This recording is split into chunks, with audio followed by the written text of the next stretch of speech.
기도하십시다. 하나님이 당신을 사랑하십니다.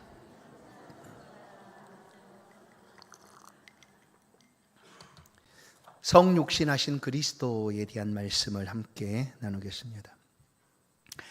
우리가 오후 시간에 웨스트민스터 신앙고백 소유리 문답에 대한 내용들을 함께 나누고 있는데, 사실 이것은 이제 성경 공부 시간을 통해서 이렇게 함께 배우기도 합니다. 그래 전체적으로 이 말씀을 한번 쭉 보는 게 좋겠다 싶어서 오후 시간에 이렇게 합니다. 지난 시간에는 오직 예수 그리스도, 우리의 유일한 구속주는 누구인가, 우리를 구속하실 구속주는 누구인가에 대한 말씀이었습니다. 그는 바로 하나님의 아들이시고 사람이 되신 예수 그리스도시다. 오직 그분만이 우리의 구속주가 되신다라는, 천하 인간에게 다른 이름을 주신 일이 없습니다. 사도행전 4장 12절의 말씀처럼 다른 이름을 주시지 않고 오직 우리의 구속주는 예수 그리스도밖에 없다라는 거예요. 그래서 그 예수의 이름도, 그 이름이 무엇인가? 자기 백성을 저희 죄에서 구원할 자이심이라. 그것이 바로 예수 이름의 뜻입니다. 그래서 우리의 유일한 구속주는 오직 한 분, 예수 그리스도 뿐입니다.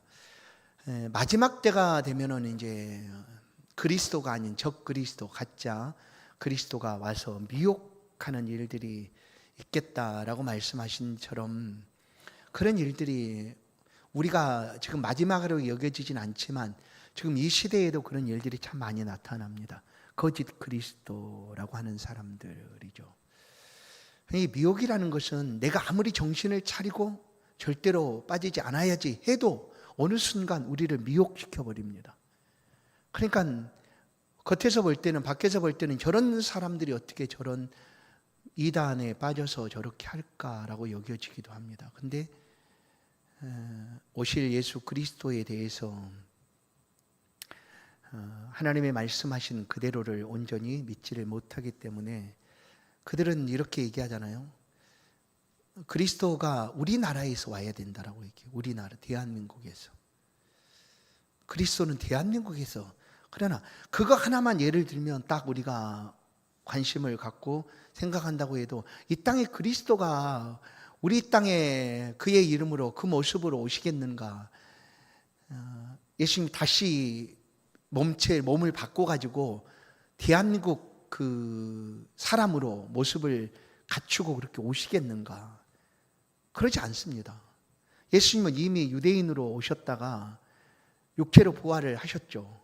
그리고 어느 공간에 지금 계십니다. 우리가 알 수 없는 곳, 천국에 계시는데 우리가 눈으로 볼 수 없는 곳이죠. 지금 당장은. 그때 오실 때 예수님께서 우리의 모습을 바꿔가지고 대한민국 사람으로 와야 되겠다, 이렇게 오시지 않는다는 거죠. 그런데 그 미혹되는 사람들은 이 땅에서 그리스도라고 얘기하는 사람들의 말에 다 속아 넘어갑니다. 그리고 저가 그리스도가 아닐까 하는 그런 마음 때문에 그 앞에 미혹되어 나아가죠. 오늘 이제 오직 유일한 구속주는 예수 그리스도신데, 그러면 왜 오늘 22문 22번째 물음인데, 하나님의 아들이신 그리스도께서, 그리스도, 구속주인 그리스도께서 어떻게 사람이 되셨는가 하는 거예요. 인간이 되셨는가. 하나님의 유일하신 아들이신 그리스도께서 어떻게 인간이, 곧 사람이 되셨는가 하는 말씀입니다. 그 결론적으로 답은 이거예요. 성령의 권능으로 동정녀 마리아의 몸을 통해서 탄생하셨다라는 거예요. 성령의 권능과 능력으로 처녀인 동정녀 마리아의 몸을 통하여 출생하셨다. 그러나 그는 죄가 없으시다. 이게 이제 답입니다. 어떻게 그리스도께서 인간의 몸으로 출생하셨는가? 그것은 바로 동정녀 마리아의 몸을 통하여 출생하셨다라는 것입니다. 그리스도께서는 두 본성을 가지고 계십니다. 한 인격의 두 본성이, 신성과 인성이 이렇게 분리되거나 또 각각이 아니라 그냥 우리처럼, 우리가 몸과 영혼이 있는 것처럼 예수님은 신성, 하나님이시고 사람이셨다라는 것이 예수님이십니다. 그러나 그 초대교회에 이제 이것을 믿지 못하는 사람들이 이단이라고 정죄를 받게 됩니다. 예수님의 인성을 믿지 못하는 사람, 예수님은 신이시지 않느냐라고 사람 되심을 인정하지 않는 것도 이단이고, 또 예수님은 사람인데 무슨 그를 향하여 신이라고 말하느냐 하고 신성을 부인하는 사람들 역시 이단으로 정죄를 했습니다. 그래서 예수 그리스도는 완전한 인격, 신성과 인성이 갖춰진 완전한 그 인격이신 분이시다라는 거예요. 이것을 믿어야지만 이 신성과 인성을 가지고 계시다라는 것을 믿는 것이 우리의 믿음이다라는 거예요.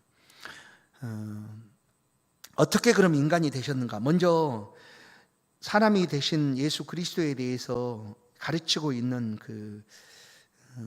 타 종교의 이야기도 있습니다. 우리가 잘 알고 있는 캐톨릭이죠. 캐톨릭에서 예수님의 출생에 대한 가르침을 할 때 중심으로 놓고 있는 게 뭐냐면, 예수님의 출생보다, 잘 들어야 돼요, 예수님의 출생보다 더 중요하게 여겨지는 게 뭐냐, 마리아입니다.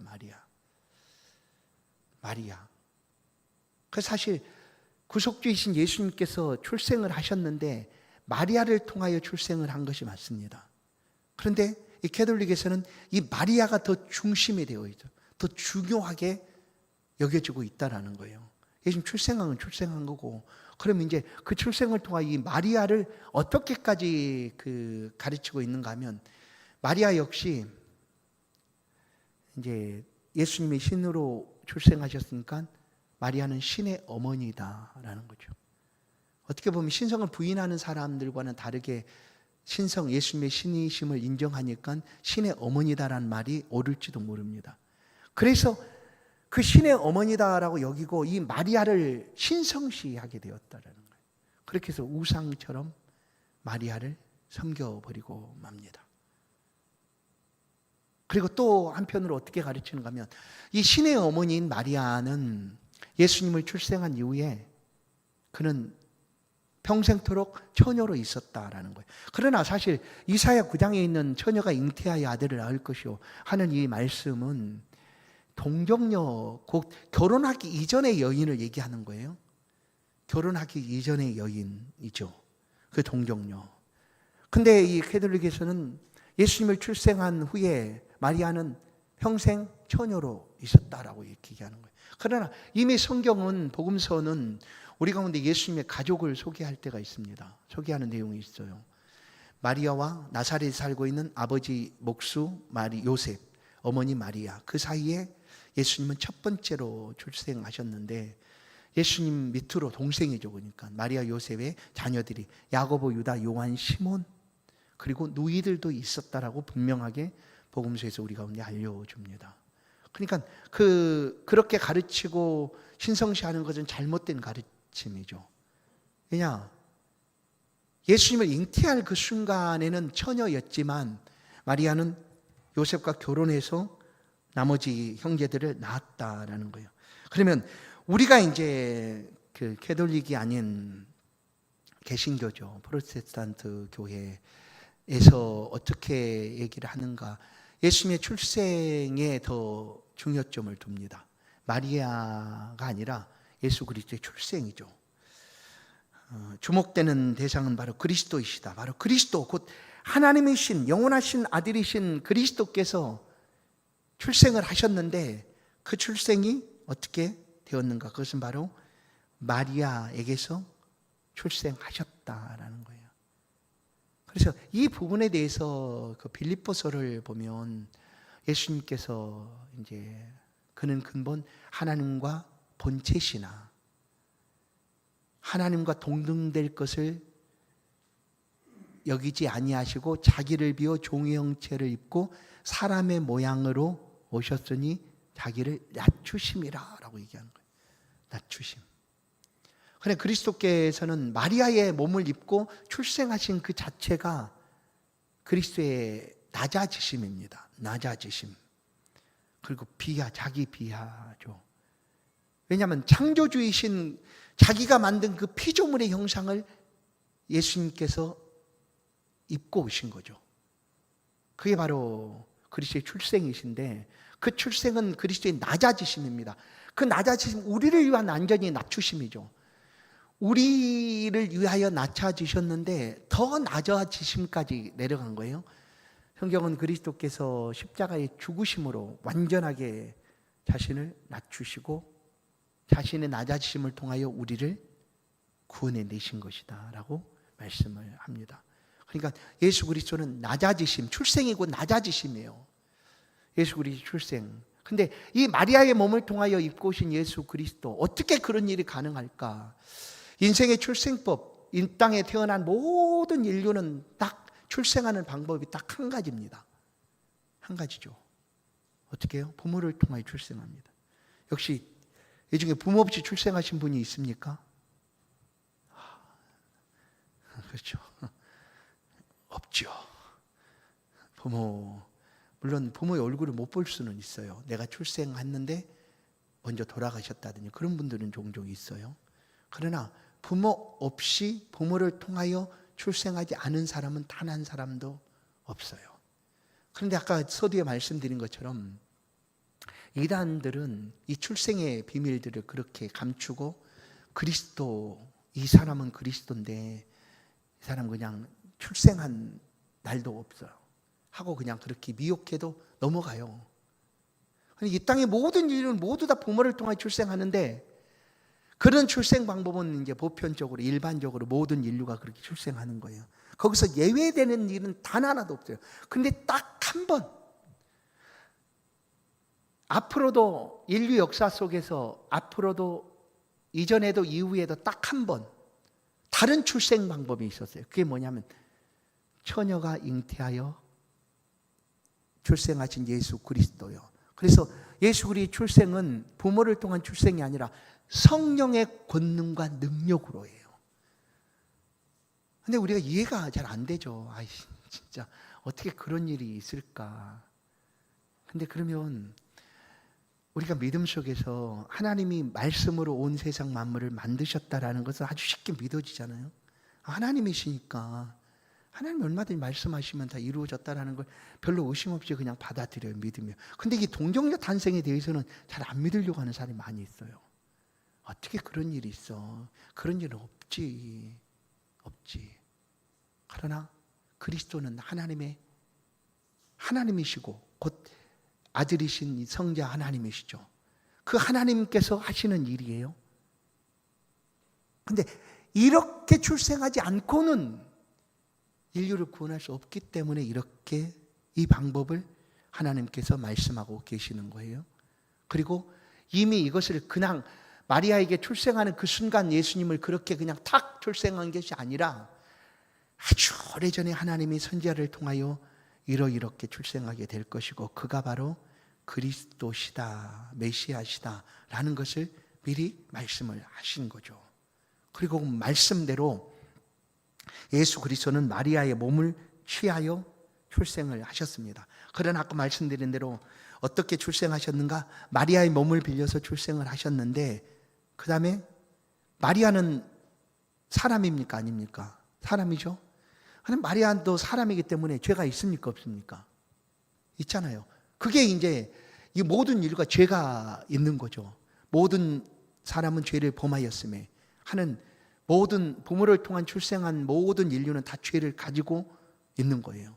출생하는데 마리아 역시 부모를 통한 출생한 사람이기 때문에 마리아도 역시 죄가 있단 말이죠. 근데 그 죄의 몸을 예수님께서, 성령께서 역사에서 그 몸을 사용하여 예수님이 출생을 하셨는데, 마리아에게 있는 그 죄는 취하지 않으셨다라는 거예요.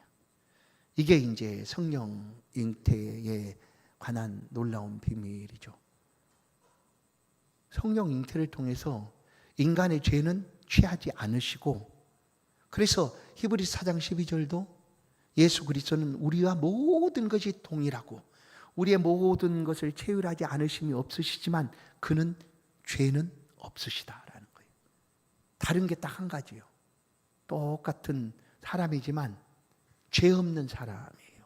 그럼 왜 이렇게 출생하셨는가, 해야 하는가를 이제 오늘 우리가 말씀을 통해서 함께 생각을 하게 되는데, 왜 그렇게 출생하셔야 했을까? 예수님이 그냥 누구의 아들로 출생을 했다면, 누구의 아들을 부모를 통한 그런 출생을 했다면 예수님이 유일한 구속주가 될 수가 없습니다.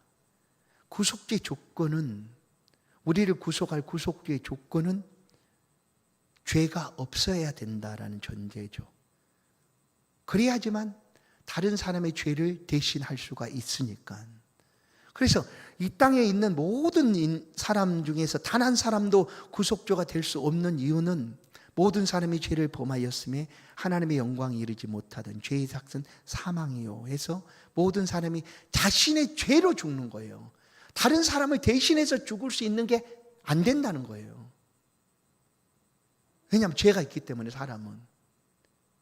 그러면 이 죄를 속하는 방법은 성경에 말씀하고 있는 대로 피를 흘려서 그 피로 대속을 해야 되는데, 죄인이 죄인을 위하여 피를 흘리는 것은 저 사람의 죄를 대속해서 흘려주는 피가 아니라 결국 자기 자신의 죄를 대속하기 위한 피밖에 되지 않기 때문에 다른 사람을 구원할 능력이 없다는 거예요, 그 피에는. 그러나 죄가 없는 이의 피가 흘려질 때 그 죄 없는 피, 예수 그리스도의 피죠. 그래서 보혈이라고, 보배로운 피, 우리를 구속하는 그 피. 왜냐하면 이 피 흘림이 사실 구약 전체, 레위기서 전체의 내용입니다. 왜 이 내용이 우리는 읽을 때 굉장히 힘들고 어려운데 이게 중요한가 하면 바로 이것 때문이에요. 왜 끊임없이 계속해서 재물을 얘기하고 각을 뜨고 뭐 번제로 드리고 그럴 때 그 얼마나 그 피비린내가 많이 납니까? 그런데도 왜 그 얘기를 계속해서 하는가 하는 거예요. 그것은 죄의 속함을 받기 위한 방법이었어요. 죄를 속하는 방법이 그거 외에는 다른 방법이 없기 때문에 피를 흘리는 제물을 가지고 나오라는 얘기예요. 나오라는. 근데 예수 그리스도께서 동정녀로 탄생하셔야 되는 이유 중에 죄 없이 출생하기 위함이에요. 죄 없이. 그래서 예수 그리스도는 우리의 구속주가 되셔야 했기 때문이죠. 그러면 왜 예수 그리스도인가 하는 거예요. 그분은 전능하신 하나님이시고 하나님의 독생하신 아들이시잖아요. 그런데 하나님의 말씀을 이미 우리 가운데 하나님의 말씀을 하셨어요. 어떻게 말씀하셨는가 하면 죄의 삭은 사망이요라고 얘기했어요. 사망. 그것은 한 번 정한 것이다 라는 거 얘기예요. 하나님이 사망을, 죄의 값으로 사망을 정하셨어요. 그런데 하나님께서 그렇게 말씀하신 그 하나님께서 그것을 변개할 수가 없는 거죠. 너 괜찮아. 내가 특별히 봐줄게.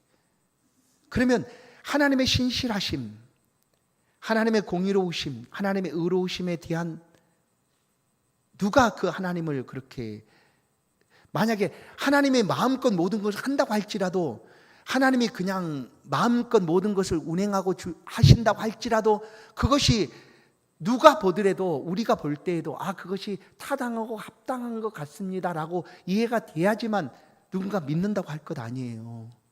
근데 내 마음이다, 내 마음. 내가 대장인데, 내가 주인인데, 내가 주권자인데 내가 마음대로 하면 되지 라고 할 수도 있지만, 그렇게 하면 거기 따르는 사람들이 물론 따라는 가겠지만 온전히 다 마음을 다해서 그분을 섬기거나 신뢰하지 못할 거예요.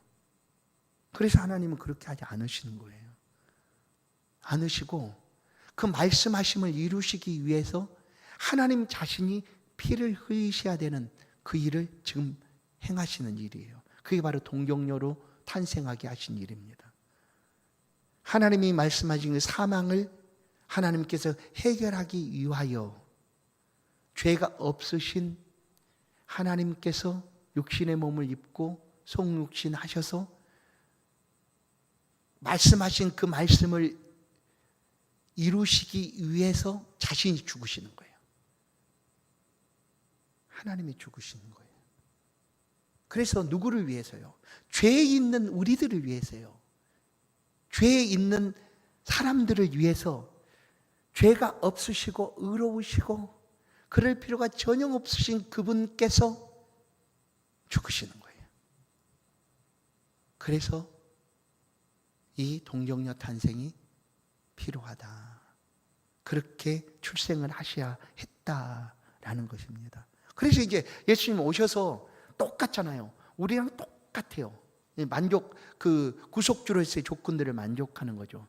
똑같아요. 사람, 인간이죠, 인간. 똑같은 인간이세요. 그런데 그런 죄가 없기 때문에 죄 지은 우리들을 위해서 대속 제물이 되어 주실 수가 있으셨다라는 거예요. 그렇게 대속 제물이 되시고 십자가에서 죽으심으로, 피 흘려 죽으심으로 우리의 구원을 완성해 주셨다라는 것이 복음입니다. 복음, 그게. 그래서 왜 예수를 믿어야, 왜 예수만 말해야 되느냐, 왜 예수만 얘기해야 되느냐 하는 게 여기에 있는 거예요. 예수, 오직 예수의 다른 길은 없어요. 오직 예수만이 우리의 구속주가 되십니다. 예수님도 그것을 아시기 때문에 오셔서 그 이야기들을 우리 가운데 얘기하잖아요. 내가 곧 길이요 진리요 생명이니 나로 말미암지 않고는 아버지께로 올 수가 없다. 그리고 상징적으로 구약 제사, 레위기 제사를 지킬 수 있도록 성전, 구약 성전이 있잖아요. 지성소와 성소 사이에 쳐져 있는 휘장, 그 휘장은 얼마나 견고하게 직조했는지 양쪽에서 말 몇 필이 양쪽에서 잡아당겨도 끊어지지 않는 휘장이에요. 그렇게 직조를 한 거예요. 아주 그 든든하고 세밀하게. 그런데 예수께서 십자가에 죽으시는 순간 휘장이 위에서 아래로 탁 찢어졌다라고 복음서에 말하고 있어요. 그건 상징이잖아요.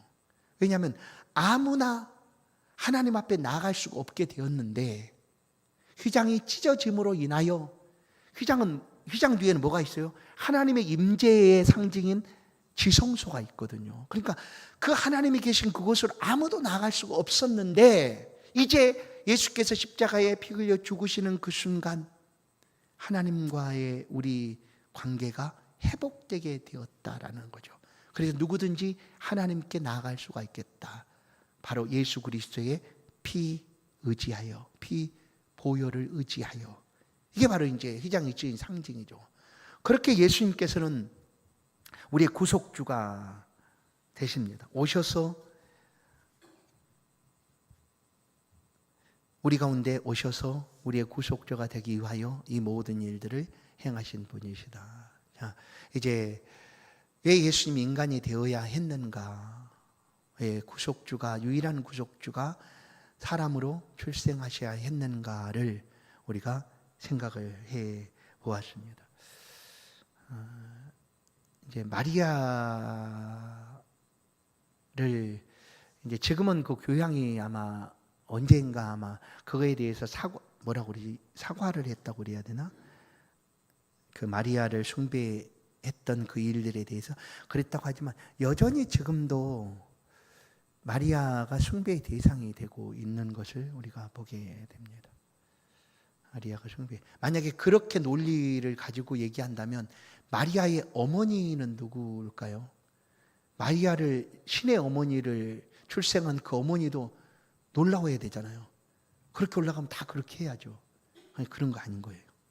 오직 예수 그리스도가 우리를 위하여 처녀의 몸을 입고 출생하신 것이고 그 출생하신 그리스도는 우리의 죄에 속함을 위하여 마리아가 가진 그 죄는 취하지 않으셨다라는 거죠.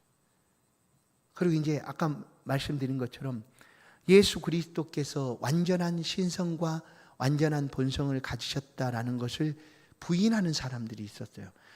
예수님 십자가에 못 박혔을 때 가연설이라고, 예수님이 그 십자가에 못 박힌 것은 그냥 그 완전한 신이니까, 하나님이니까 그런 고통이나 이런 것들은 아무 의미가 없는 거다, 그에게. 그렇게 보여질 뿐 하고 얘기하는 이들이 있었어요. 근데 왜 예수님 십자가에 못 박혀야 했습니까? 그분은 완전한 인간으로 오셔서 십자가에 못 박히셨어요. 근데 이것을 믿지 못하는 사람들이 있는 거죠. 예수님은 완전한 인간이 아니시다라고 예수님의 인성을 부인하는 자들이 있었어요. 그런데 이렇게 부인하는 자들에 대해서 성경은 분명하게 말씀을 합니다. 이런 일들이 초대교회 때 막 이제 복음이 확산되고 예수 그리스도께 부활하신 이후에 예수에 대한 복음이 전해질 때, 예수님이 우리를 위하여 죽으셨다, 그분은 죽으셨다, 살아나셨다 라는 그런 복음이 전해지고 있을 그때에 예수님의 인성을 부인하는 자들이 나타났고, 또 한편으로는 예수님의 신성을 부인하는 사람들이 나타났다라는 거예요. 그런데 성경은 이것에 대해서 분명하게 우리 가운데 이것은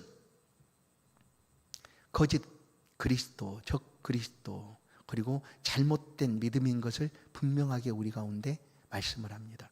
우리가 믿음을 가져도 잘못된 믿음을 가지게 되면, 그러니까 예수를 믿는다라는 것은 믿음이 있잖아요. 내가 예수 믿습니다 하는 것에는 이거 같은 예수님의 본성이나 인성, 신성이나 인성을 모두 다 믿는 거죠. 그 믿음이 포함되어 있다는 거예요. 그래서 요한 1서를 보면 이 부분에 대해서 이렇게 얘기를 합니다. 요한 1서 2장 22절, 거짓말하는 자가 누구냐? 예수께서 그리스도이심을 부인하는 자가 아니냐? 아버지의 아들을 부인하는 그가 적 그리스도니라고 얘기합니다. 부인하는 자, 예수님의 신성도 부인하고 인성도 부인하는 자는 거짓말하는 자고, 그는 적 그리스도와 같다라고 얘기를 합니다. 그래서 예수님의 인성을 우리가 복음서를 통하여 잘 알 수 있어요. 우리와 똑같으셨다라니까요. 예수님 식사도 하시고 똑같잖아요. 밥도 잡수시고 또 눈물도 흘리시고 애통해 하시고 분도 내시고 우리랑 똑같아요. 아까 히브리서 4장에 있는 말씀을 드렸잖아요. 우리가 똑같이 모든 것을 죄로 하시고 같지만 한 가지 다른 것은 죄만 없다. 죄. 그래야지만 구속주로서의 그 자격으로 우리를 구원해낼 수 있기 때문에 죄는 없으세요. 그 왜 죄가 없느냐? 부모를 통한 출생이 아니기 때문에 죄가 없어요. 성령의 권능과 능력으로 출생하셨기 때문에 그는 죄가 없어요. 그렇게 출생하도록 하나님이 하신 그 말씀, 죄의 사건, 사망요, 이것을 해결하기 위하여 하나님 그렇게 그리스도 예수를 보내주신 것이다. 자, 이제 예수님께서 우리 가운데 인간이 되셔서 오셨습니다. 그분은 완전한 사람이시고 완전한 하나님이신데 우리와 똑같이 육체와 영혼을 가지셨다라는 것 우리는 분명히 믿습니다. 히브리서 2장 17절에 보면, 그러므로 그가 범사 형제들과 같이 되심이 마땅하도다. 이는 하나님의 일에 자비하고 신실한 대제사장이 되어 백성의 죄를 속량하려 하심이라. 그가 시험을 받아 고난을 당하셨은즉 시험 받은 자들을 능히 도우실 수 있느니라. 아멘. 그렇죠. 그래서 주님은 우리의 구속주가 되시고 지금도 우리의 중보자가 되셔서 우리를 돕고 계시는 하나님이시다라는 거예요. 오늘 이 놀라운 사실을 우리가 믿음으로 받아들이고 그리스도 예수를 따르게 되면 우리의 믿음을 통한 하나님의 놀라운 구원이 완성되어지는 줄로 믿습니다. 이제 요한복음 1장 14절 말씀을 함께 읽고 마치겠습니다. 요한복음 1장 14절. 자, 오늘 결론이에요. 다 같이 읽습니다. 시작. 말씀이 육신이 되어 우리 가운데 거하심에 우리가 그의 영광을 보니 아버지의 독생자의 영광이요 은혜와 진리가 충만하더라. 아멘.